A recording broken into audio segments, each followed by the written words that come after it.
Le réveil Skyrock PLM. Les armées poursuivent leur lutte contre les feux de forêt dans toute la France. Un feu de végétation s'est justement déclaré dans les environs de Collioure, dans les Pyrénées-Orientales.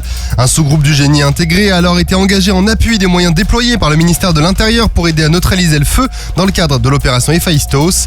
Des moyens lourds de terrassement, dont un véhicule de liaison tout-terrain et un camion Kerax avec un tractoniveleur chenille remorqué ont été déployés. Tous ces éléments réunis ont permis de créer des pare-feux pour mettre fin à l'avancée des flammes et faciliter l'intervention des pompiers.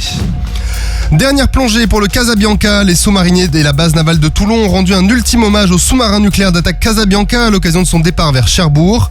Mis en chantier le 19 septembre 1980 et admis au service actif le 21 avril 1987, ce SNA est le seul de la série des SNA de type Ruby à ne pas porter le nom d'une pierre précieuse. À la place, son nom est un hommage au sous-marin Casabianca qui s'est enfui de Toulon sous les bombes allemandes durant la Seconde Guerre mondiale. Après les SNA Saphir et Ruby, celui qu'on surnomme aussi le Casa est le troisième sous-marin de cette classe d'âge à être désarmé. Son nom sera à nouveau donné au 6e des sous-marins nucléaires d'attaque de type Suffren qui devrait arriver en 2030 pour perpétuer le nom. Une coopération franco-espagnole au Liban. Les soldats de la Force Commander Reserve ont accueilli un détachement de militaires espagnols au camp de Daïr Kifa avec lesquels ils ont échangé et ils se sont entraînés. La Force Commander Reserve a ainsi mené un entraînement sur des interventions aux zones minées en étant guidé et encadré par l'équipe de neutralisation de bombes.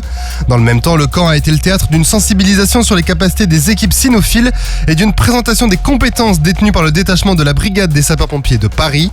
Pour conclure cette rencontre franco-espagnole, les deux nations ont réalisé un entraînement conjoint au combat en zone urbaine. L'infanterie de ligne va avoir sa fête de tradition. La première édition a été confiée au 152e régiment d'infanterie de Colmar et se tiendra le 7 septembre sur le site de Antman-Willerkopf. Le rendez-vous est donc fixé au 7 septembre qui est la date d'anniversaire de la victoire remportée par les troupes napoléoniennes à proximité de la rivière Moskova en Russie. 7 régiments d'actifs seront représentés, les 1er, 35e, 92e, 126e, 152e régiment d'infanterie, le 14e régiment d'infanterie et de soutien logistique parachutiste et le 132e régiment d'infanterie cynotechnique. Les anciens des régiments d'infanterie de ligne dissous sont aussi les bienvenus. Et petite particularité, cette fête aura lieu chaque année dans un régiment différent qui aura le choix du site où l'organiser. Sur terre, sur mer, comme dans les airs. Skyrock PLM, en équipe avec Uneo, la mutuelle des forces armées.